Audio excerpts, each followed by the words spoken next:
Olá, boas-vindas a mais um vídeo do Passos Entre Linhas. Eu sou Lorena, quero te dar boas-vindas também a mais um episódio do quadro Trocando Ideia.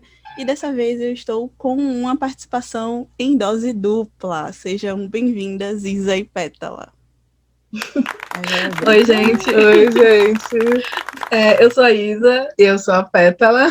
A gente produz conteúdo sobre literatura, principalmente literatura negra, e com foco em falar sobre representatividade de diversos grupos, lá no Instagram, no @Afrofuturas.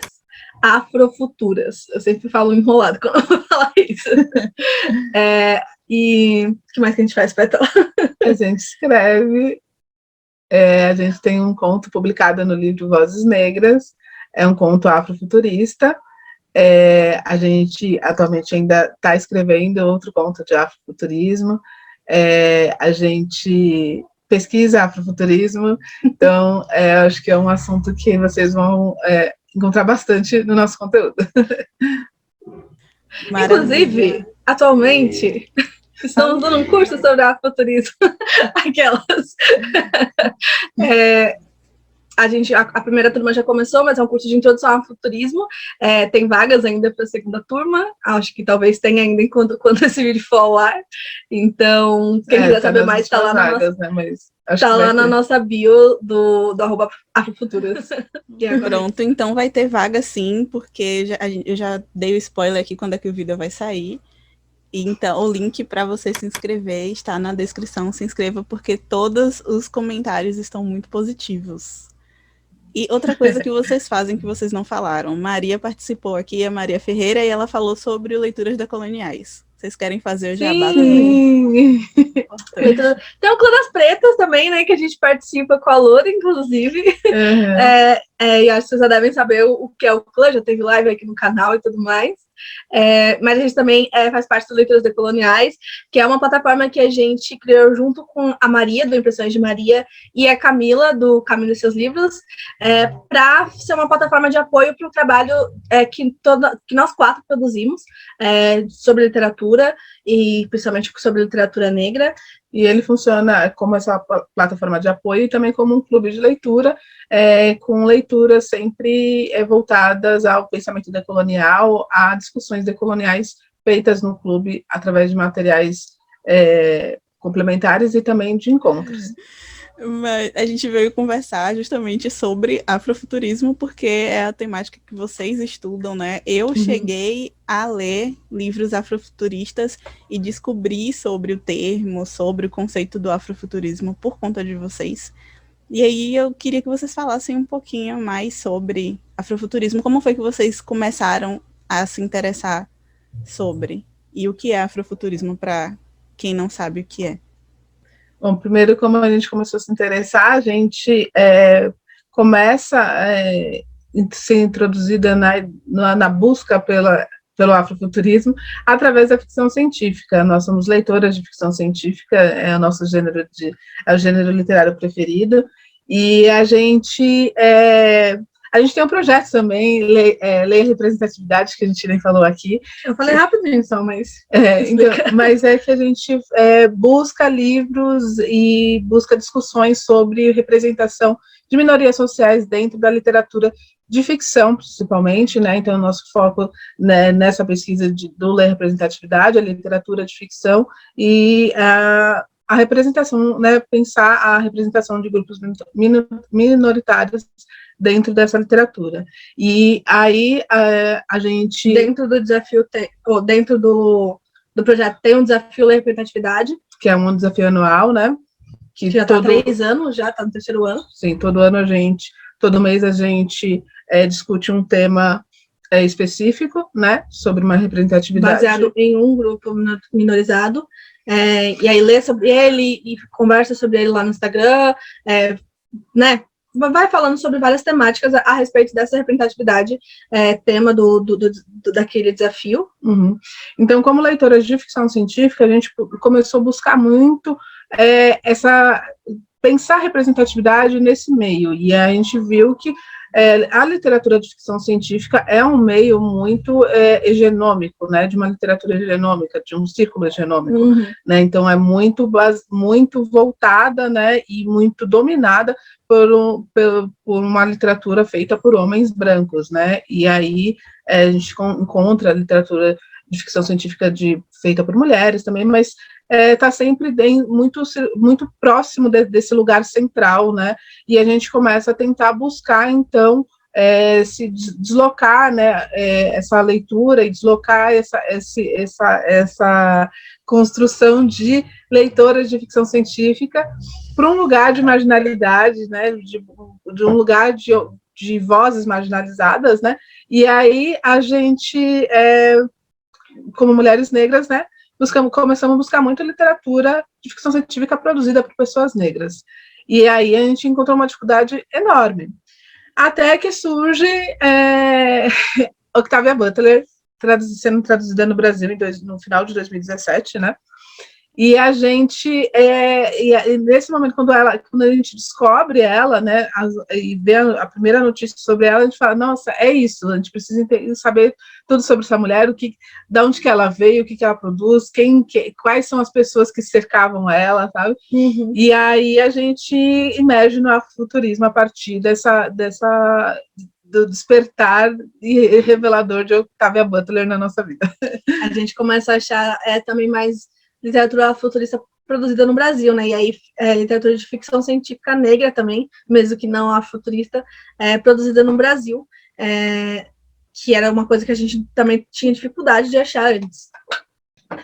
Inclusive, leiam Octavia Butler, porque que mulher maravilhosa, incrível. Já fiz vídeo sobre ela, mas enfim, eu falo muito pouco, tendo em vista o quanto os livros dessa mulher são incríveis.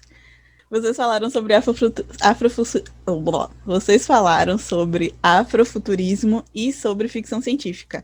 E recentemente Isa postou um Reels, que eu amo os Reels de Isa, por sinal, falando sobre, né?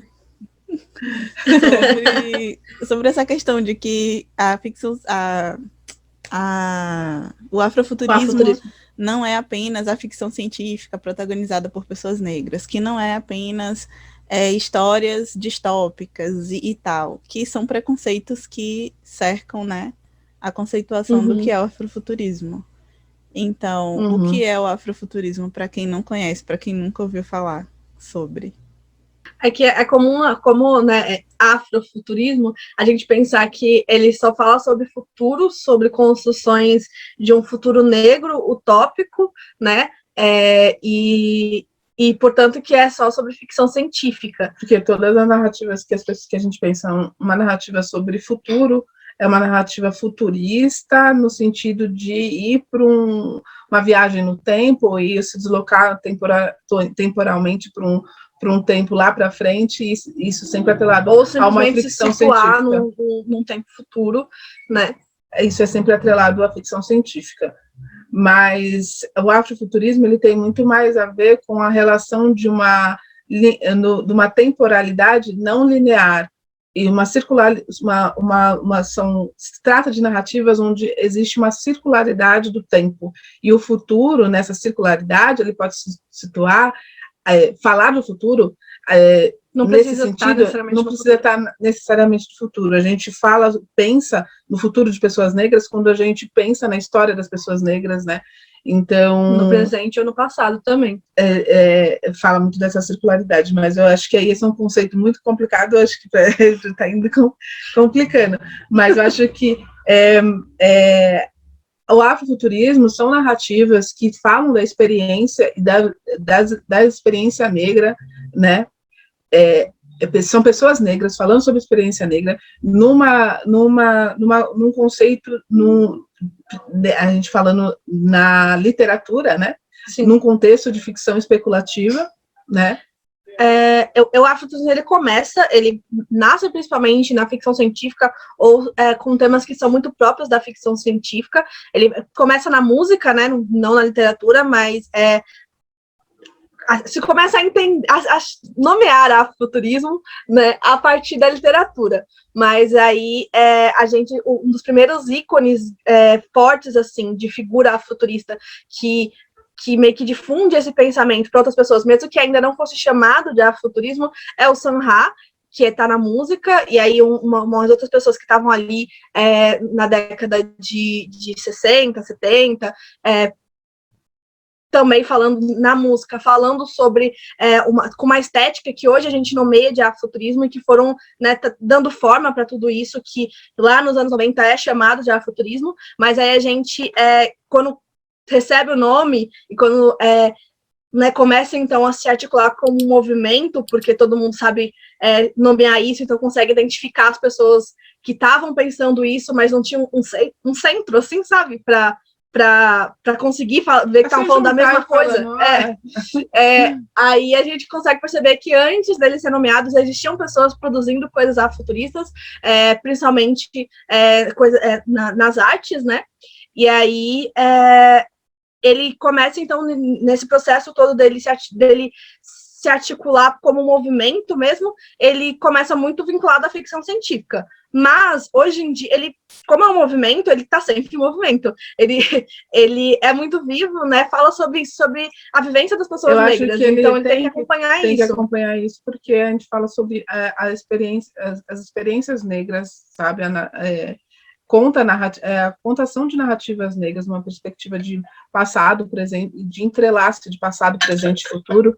Então, assim, não dá para ser uma ideia estática, né? Ela tem que estar se atualizando, né? Não dá para ser uma definição que nunca vai mudar. Então, ele se redefine e se reelabora, né, ao longo do tempo. E aí, hoje em dia, a gente entende que afrofuturismo não é só ficção científica, né, que ele tem esse aspecto especulativo, que pode ser tanto na fantasia, na ficção científica, ou no horror, né, ou em outros gêneros de ficção especulativa que partam dessas três mescla, bases, né, essas bases. Uhum. Mas aí ele não precisa necessariamente ser ficção científica. Ficou meio confuso, talvez? Não. Que a gente foi várias voltas.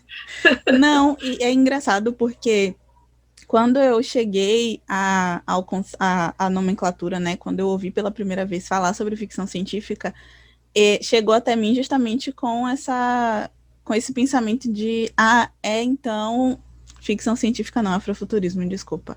Quando chegou até mim, o afrofuturismo, eu pensei que fosse realmente a ficção científica, mas escrita e protagonizada por pessoas negras, porque eu comecei lendo Octavia Butler. E aí eu comecei lendo, parece até que eu leio com frequência ficção científica, né, e afrofuturismo, mas enfim, tô tentando, eu tenho lido quase nada, mas eu tô tentando. E os últimos tempos não tá fácil. Não está sendo fácil. Mas vai melhorar. Aí eu cheguei até aos livros da Octavia e tal, por conta do Afrofuturas, antigo blog Parênteses. E eu aprendo muito sempre com vocês. Inclusive, algo que, enquanto vocês estavam falando, eu pensei, é muito viagem, porque uma pessoa tão importante e tão, enfim, importante daqui, da Bahia, para o afrofuturismo, né, que vocês sempre falam muito, que é a Aline França. Eu nunca tinha escutado falar. E aí precisou vocês falarem para eu poder ter acesso à Aline.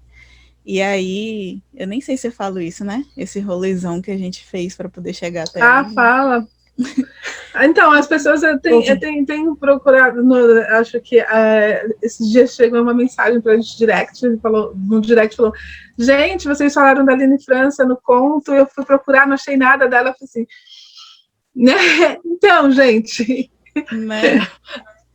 A gente fala da A Mulher de Aleduma aqui no nosso conto, eu tô tentando coisar a luz, mas acho que não vou conseguir. Aqui no Vozes Negras. Não tá focando. Aqui no Vozes Negras, nós somos youtubers, gente. Não sei fazer essas coisas.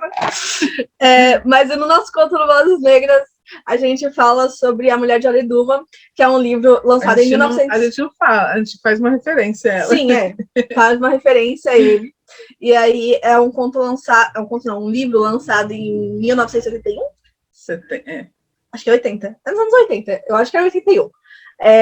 E aí é um livro escrito pela Aline França, que é uma história baiana.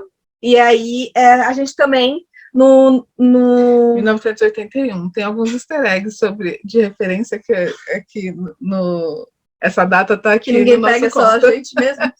Que é só pra gente esses easter eggs, mas tem no conto, em 1981, a data do lançamento também está aqui no conto.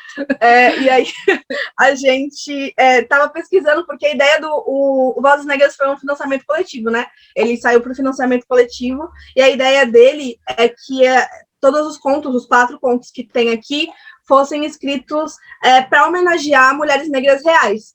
E aí a gente estava pesquisando para ver quem a gente ia homenagear, a gente já tinha algumas ideias na cabeça, mas queria ver, né, e expandir, né, ver quem mais a gente poderia ter em mente para homenagear. E a gente acabou achando a Aline França, né, junto com, nem sei, a gente foi numa pesquisa sobre ficção científica, a gente achou uma revista falando sobre ela, né, e aí a gente nomeia a nossa protagonista, a protagonista do nosso conto, né? A história não tem nenhuma relação com a até porque a Mulher gente de não conseguiu ler, porque o livro só tem uma parte, a gente só conseguiu ler um trecho do livro. Está desaparecido do mundo esse livro, infelizmente. E aí a gente nomeia a nossa protagonista com o nome do livro e faz alguns easter eggs aí também, que é só, como a Isabela disse, que só gente porque ninguém tem um contato com esse livro. Mas aí curioso. Mas aí A Mulher de Aleduma é tida então como a primeira ficção afrofuturista da literatura brasileira, por não se conhecer nenhuma coisa antes, pode até a gente descobrir mais tarde que existia alguma coisa publicada antes dele que poderia se encaixar como ficção científica, mas até então é a obra mais antiga de ficção afrofuturista que a gente conhece. E brasileira então, é fantasia. Na verdade, é sci-fi fantasy, assim, é fantasia científica, meio que vai para fantasia. Uma coisa de mescla bastante de universo, né, de fora da Terra, tal. A premissa a gente sabe é que conta a origem da população negra no mundo como descendentes de deuses que vivem em outro planeta. Eu esqueci o nome do planeta, mas até na sinopse fala, mas eu esqueci, enfim, que vivem em outro planeta, vêm para a Terra. E aí, e eles são como deuses, sabe? Tipo, com poderes, assim, como é que fala? Comparável a deuses. E aí eles vêm para a Terra, e aí eles são negros, e aí essa seria a origem da população negra na Terra. Então ele meio que eles têm eles andam com o pé para trás também, tem umas questões assim. Sim, eles acabam sofrendo né, transformações aqui na Terra que fazem que eles fiquem diferentes da forma original deles, mas a coisa é que eles são a origem da população negra na Terra, e aí tem toda uma coisa do livro, dentro do próprio livro, isso ser descoberto, sabe? Pelo trecho que a gente conseguiu achar. E aí parece que tem ainda escravidão, mas aí as pessoas negras vão redescobrir isso, da sua origem, e isso vai trazer as coisas, as movimentações do livro. Queria muito ler esse livro, eu torço muito para que ele seja republicado, porque a Aline França, a gente até tinha essa dúvida, porque era muito, muito difícil de achar, mas a gente fez aí umas investigações com a Lorena. A Lorena está na Bahia. Beijo, Aline França. Ainda está a Lorena viva. Foi uma Sherlock Holmes, assim, perfeita. E conseguiu descobrir isso.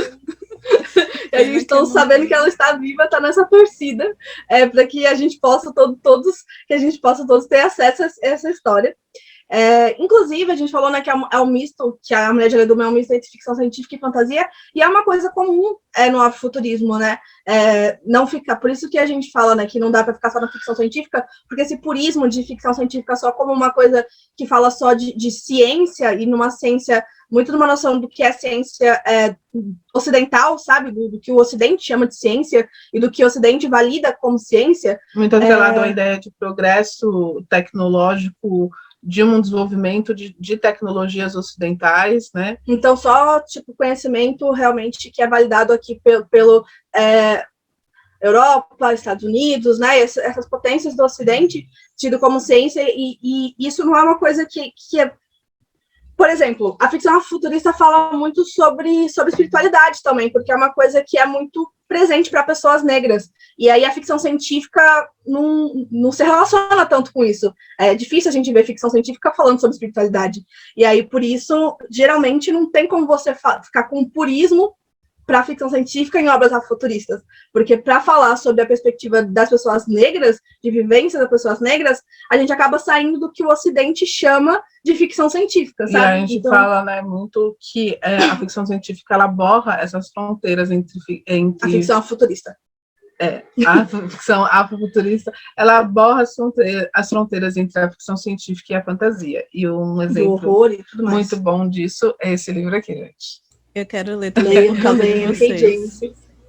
N.K. James. Presente é o que estava no céu, N.K. James e na terra.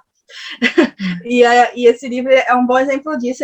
Ele mistura muito, muito, assim. Tem hora que você fala, não, é ficção científica. Aí não é fantasia. Então, e fica nisso o tempo todo. Aí você consegue entender quando você entende que é afrofuturismo. E aí, é isso, né? Já falei demais. Não. Pra mim tá sendo uma aula ouvir vocês. Tá sendo maravilhoso, de verdade. E aí, é isso, né? Eu sei que minha mãe não vai assistir ao vídeo, porque minha mãe é hiperativa, ela não consegue assistir aos vídeos do Passos. Mas obrigada, mãe, porque mãe me ajudou nessa saga aí de achar a Aline França, né? Ela foi atrás e tal, procurando. Valeu, manhã. Vou Obrigada, dizer, mãe da esse Lorena. você vai assistir, minha mãe. Pelo menos esses minutos aqui, ó. Obrigada, dona Alda, por ter nos dado esse conhecimento sobre a Aline França, ainda existir nesse plano. E oportunidade de se comunicar com ela, né? Sim. Demais. Eu também quero muito ler A Mulher de Aleduma. E é isso. Eu acho que vem livro por aí. Então, você que está a fim de ler a Aline França, fica aí aguardando. Vamos esperar. Amém. Amém. Vocês já falaram aqui, vocês já sugeriram o conto de vocês, né, no livro Vozes Negras. Vocês já sugeriram a Quinta Estação, A Mulher de Aleduma. Quais são as outras dicas, assim, de livros que vocês acham que você quer conhecer o afrofuturismo? Leia esses livros aqui. E a gente falou de Octavia Butler também, né? Que eu não falei, mas enfim. Sim. Leia tudo do Octavia Butler. Leia a trilogia da Quinta Estação, que é A Terra Partida. Que mais? Eu recomendo também que não é ficção, mas ajuda a entender muito os princípios e ideia do afrofuturismo, procurar os textos de não ficção do Samuel Delany, o Necessidades do Amanhã, é um texto maravilhoso, que ele fala sobre a necessidade da gente se ver em representações positivas dentro da ficção científica, com pessoas negras, e quanto isso está atrelado à nossa necessidade de nos vermos no futuro, né? É um texto maravilhoso.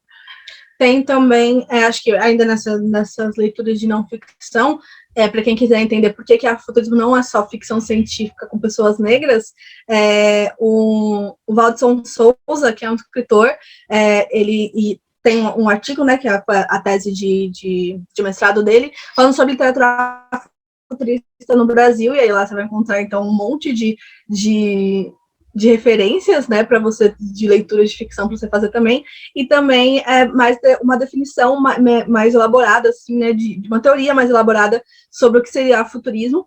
E aí eu acho que para conhecer um pouco da ficção científica nacional, afrofuturismo nacional, essas coletâneas que a Tembo está lançando são uma oportunidade de conhecer vários tipos de escritas e vários tipos de pensamentos de autores que estão se colocando para pensar e produzir afrofuturismo no Brasil. Que Tembo é uma editora afrofuturista, né? Eles têm a proposta de publicar futurismo mesmo, né? Tem essa daqui, que é o volume 1 da coletânea, eles acabaram de lançar agora o segundo volume. Inclusive, o nome da coletânea é Afroturismo, o Futuro é Nosso. Eu achei essas capas tão lindas. Então eles lançaram aqui o volume 2. Então... Tem os livros da meu Deus, sumiu o nome. Luanzala. Isso, da Luanzala. O Valdson também, que a Alisa falou aqui, ele também produz ficção, né? Ele tem um livro dele, agora eu não vou lembrar o nome. Oceanic? Eu nunca sei como se pronuncia, se é Oceanic ou Oceanic, mas é Oceanic que se escreve. Não sou eu que vou saber pronunciar. Mas então, eu vi gente, tem Anne, bastante do coisa. falando. Tem bastante coisa, assim, infelizmente. Sendo produzida, e a gente espera segue que mais... Lá estou sempre dando dicas. Sim. Faça nosso curso. Tem várias... Nossa, o curso tem 300 mil referências, gente. 300 mil, gente. Muita coisa que a gente queria que fosse traduzida. Muita gente. Muita coisa que a gente aí fica achando aqui no Brasil também. Fala, meu Deus, precisamos ler. Isso aí. Eu ia deixar para o final do vídeo, né, falar sobre o curso, mas já que vocês falaram sobre o curso, deixa eu puxar aqui. O que é que as pessoas vão encontrar no curso de vocês sobre afrofuturismo? Eu acho que a pessoa vai conseguir... a gente tem um pensamento muito forte, sabe, de defesa do afrofuturismo e de muitas ideias que a gente elabora sobre os significados do afrofuturismo, da importância do afrofuturismo para se pensar o afrofuturismo como uma ferramenta interpretativa da sociedade, como uma ferramenta de leitura de diversas possibilidades de livros, até mesmo livros que não são afrofuturistas. Você consegue fazer uma leitura afrofuturista do livro Quarto de Despejo, da Maria Carolina de Jesus. É isso aí. Menina, da onde surgiu isso? Ou o da Conceição Evaristo, Ponciades, consegue fazer uma leitura afrofuturista. Então, a gente vai apresentar, a gente está apresentando no curso, né, que já começou para a primeira turma, essa noção do afrofuturismo como essa ferramenta interpretativa e os significados do afrofuturismo, para longe de limitações que coloquem ele numa caixinha que pareça até uma modinha que nasceu com o filme Pantera Negra, né? Uhum. Que é muito... Que a gente já viu isso na internet, a gente, oh meu Deus, gente, não, estou sabendo fazer o curso. Então, e eram muitas coisas, assim, e assim, foi muito bom poder juntar tudo isso e organizar sistematicamente nesse curso. Então, a gente passa pelos significados do afrofuturismo na primeira aula, na segunda aula a gente vai fazer um panorama sobre chaves interpretativas de obras afrofuturistas de várias partes do mundo, assim, né, que a gente foi buscando, assim, né.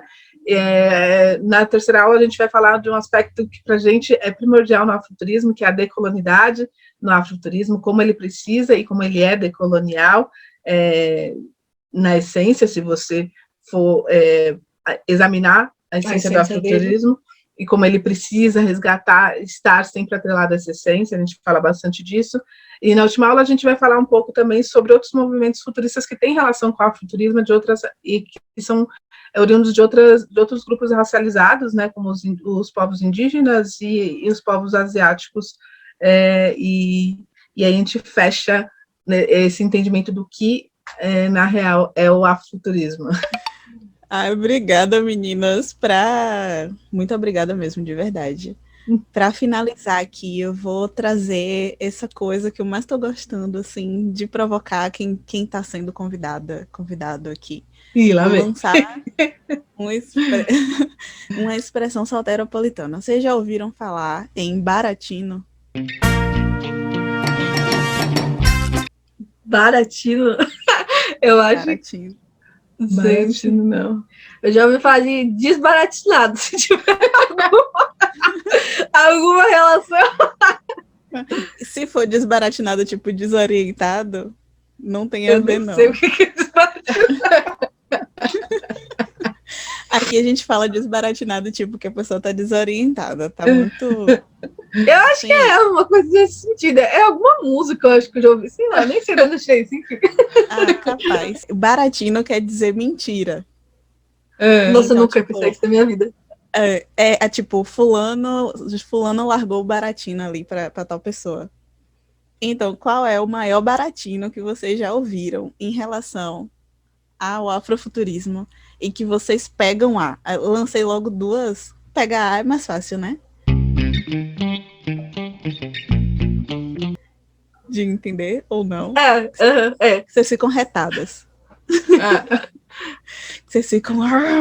Então, qual foi o maior baratino que vocês já ouviram em relação ao afrofuturismo que vocês pegaram A demais? Eu acho que esse primeiro que eu falei, que afrofuturismo é uma moda que vem com Pantera Negra, que, tipo, sabe quantos anos existe o afrofuturismo e produções afrofuturistas e não só produções de ficção, né, mas projetos sérios e sociais e políticos baseados no afrofuturismo, né, muito antes do filme Pantera Negra. É muito legal o que o filme Pantera Negra fez de trazer e colocar o holofote, né, nisso, para que outras pessoas pudessem buscar. Então, acho que todas essas coisas de mercado, assim, são sempre assim, né, para colocar no holofote para você ir buscar a fundo, porque o que vai ali, o que é vendido no mercado nunca vai ser uma coisa, né, tipo, sabe, transformadora, e nunca vai ter esse viés transformador o que vai no mercado. Assim, como a gente falou, não é só sobre imaginar utopias, né? É sobre pensar em como colocá-las em curso de verdade, sabe? É sobre pensar a libertação da população negra no presente e no futuro. Então, primeiro que eu já ouvi também isso, que é como se fosse uma coisa só de alienação, né? Só de pensar no futuro. Sim. Gente, como você vai pensar no futuro sem se refletir sobre o presente também, sabe? Só se jogar para o futuro. E, né, ele não você faz vai entrar isso. Numa máquina e, tipo, é uma coisa que o afrofuturismo fala de um futuro que é contra um futuro de esquecimento, é totalmente contrário, então, assim, não tem então como ele faz você um futuro que recupera o passado o tempo todo, sabe? E que pensa no presente, é construído no presente, então, assim, não é desligado do presente de forma alguma. E também a coisa de que sobre a... Pera, eu tô com duas coisas na cabeça, deixa eu terminar um raciocínio aqui. Que você tá falando isso, não faz sentido você falar que o afrofuturismo é alienativo. Inclusive, a gente já viu duas pessoas, né, em todas as nossas pesquisas para o curso, né, duas pessoas que usaram pensamentos afrofuturistas como base para seus planos de governo se lançando em carreiras políticas, duas mulheres negras nos Estados Unidos, né?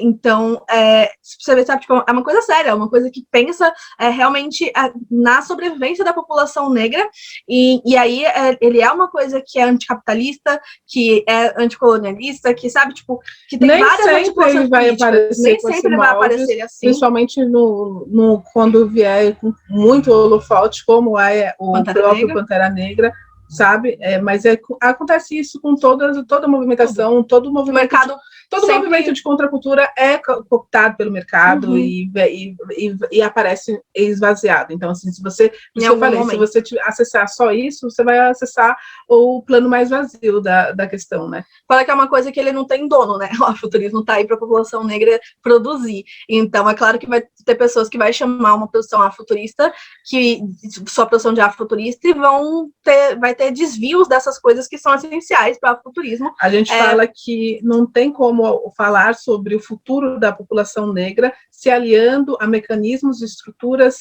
que minam o futuro da população negra. Que matam a população negra no presente. Construir o futuro se aliando com ferramentas que destroem o futuro da população negra. Então, não tem como, né? Que já destruíram o passado e que destroem o presente, e por isso impossibilitam que a gente tenha um futuro, né? Então, não faz sentido. Mas você vai ver coisas que se chamam de afrofuturistas, ou que são apontadas com afrofuturistas que têm isso porque o afrofuturismo também é estético, né? Ele é uma coisa que é muito filosófica, é muito política pra gente, a gente entende ele como uma coisa muito política, mas ele também é muito estético. Então, às vezes, a coisa tem uma estética futurista e por isso ela é muito vendida como futurista, mas, em essência, assim, ela tropeça em algumas coisas primordiais, sabe? Para os objetivos do afuturismo. Mas uma outra coisa também, que é de uma obra futurista, que também é uma outra coisa que está, né, distribuída por um grande monopólio capitalista, que é a Disney, que é o que foi o Black King da Beyoncé, né? E tem uma estética futurista, tem toda uma proposta que condiz com a coisa de resgate, de ancestralidade do afrofuturismo, né? Então, que te dialoga com o afrofuturismo. E aí falaram que a Beyoncé, esse movimento de sankofa que a Beyoncé faz para trazer várias referências ali e trazer esse reconto do Rei Leão, seria uma apropriação cultural, porque ela pega coisas de vários povos originários de África e de várias culturas africanas, né, de vários lugares ali do continente inteiro. E eu fiquei, gente, como que você vai falar com uma pessoa... Primeiro que uma pessoa negra está fazendo uma apropriação cultural. Tudo bem, é a coisa de que, né, são vários povos ali que ela fala, e povos que, em teoria, oficialmente, ela não faz parte, né? Ou nunca teve um contato direto. Mas nós, como pessoas afrodiaspóricas, sabemos de quais são os povos que a gente se origina, sabe? Quem são esses povos? E se a gente não pode dizer que a gente realmente pertence legitimamente, tipo, sabe, a eles, a gente não tá lá, porque a gente foi retirado de lá, sim, sabe? Ninguém pediu para ser... Apagou? Para ser uma história, sabe, da sua família arrancada de um lugar e apagada, e você não saber de onde veio e de qual cultura africana você descende, sabe? Então, você abraçar todas faz parte desse movimento diaspórico de resgate, sabe? De uma identidade que não seja só fruto de imaginário de violência, né? Uhum. Exatamente. E isso é para pegar mesmo nessas situações, né? Porque pela misericórdia. Enquanto vocês pela misericórdia. Isa estava falando sobre a questão da estética, e aí eu lembrei, não que o clipe deslize em alguma coisa, não, é só por conta da estética mesmo. Que eu lembrei do clipe da Xenia, que é muito, muito incrível, né? Porque tu me chama se não me conhece. Eu não sei cantar, né, gente? Já larguei um aqui de Ana Carolina, mas eu não vou ferir os ouvidos de vocês de novo. Que isso, essa voz mas linda. É incrível. É um clipe incrível. Eu já vi vocês falando sobre a questão afrofuturista a partir dele também, né? Não dissertando, mas vocês indicaram ele no desafio de novembro como um clipe afrofuturista. E eu nunca tinha visto dessa forma. É que a Xenia, né, a produção musical dela, a estética também da musical dela, né, e tanto, tipo, da música quanto dela enquanto cantora, assim mesmo, visualmente, também, né, dialoga bastante com o futurismo. Eu não sei se ela se declara futurista, mas a gente vê ela como uma grande referência, assim, na música brasileira futurista. Já tá, esse vídeo tá super recheado, tem dica de literatura, tem dica de texto teórico, de música, que delícia. E eu quero agradecer de novo, meninas, a vocês. Muito obrigada pela contribuição. Como eu falei, eu aprendo sempre muito com vocês. E com certeza eu aprendi muito com esse vídeo. Eu não tô com meu caderninho aqui, porque eu ainda vou editar o vídeo, então eu vou pausando e anotando. Mas com certeza eu vou pegar todas essas dicas para poder ler as que eu não li ainda. Eu quero reforçar para as pessoas que estão assistindo que os links de vocês, tanto do Instagram quanto do curso, tudo tá na descrição desse vídeo aqui. E reforçar para que vocês busquem fazer o curso nessa segunda turma, porque eu tenho certeza que tá maravilhoso. Eu tenho acompanhado, né, os stories das pessoas marcando. Tá? E tá incrível. Eu quero pedir para vocês, né, se despedirem, e eu não posso deixar de falar nesse vídeo aqui. As duas foram premiadas no prêmio, né, no edital da Dark Side, que foi super concorrido, então parabéns, maior orgulho. E em breve, não sei se tão breve, mas enfim, aí mais pra frente vai vir conteúdo de Isa e Pétala Afrofuturas aí pra vocês. Sim. A gente quer agradecer também, né, pela oportunidade de vir aqui no seu canal e falar sobre afrofuturismo, uma coisa que a gente ama fazer, e aí já aproveitar e fazer os nossos jabás. Foi muito bom a gente conversar com você, Lori, é tipo, super tranquilo, então a gente se sentiu bem mesmo de estar aqui conversando assim, né, nesse bate-papo tranquilo sobre afuturismo. E espero que quem está assistindo tenha gostado. E é isso, gente. Muito obrigada, meninas, mais uma vez. Eu ia esquecer de falar, né? Se você que está assistindo não se inscreveu ainda no Passos Entre Linhas, se inscreve, curte esse vídeo, compartilha, indica para outras pessoas que possam se interessar também. Não esquece de seguir as meninas lá no Instagram, seguir a gente também. Como eu falei, links na descrição. Até a próxima. Até. Tchau, tchau.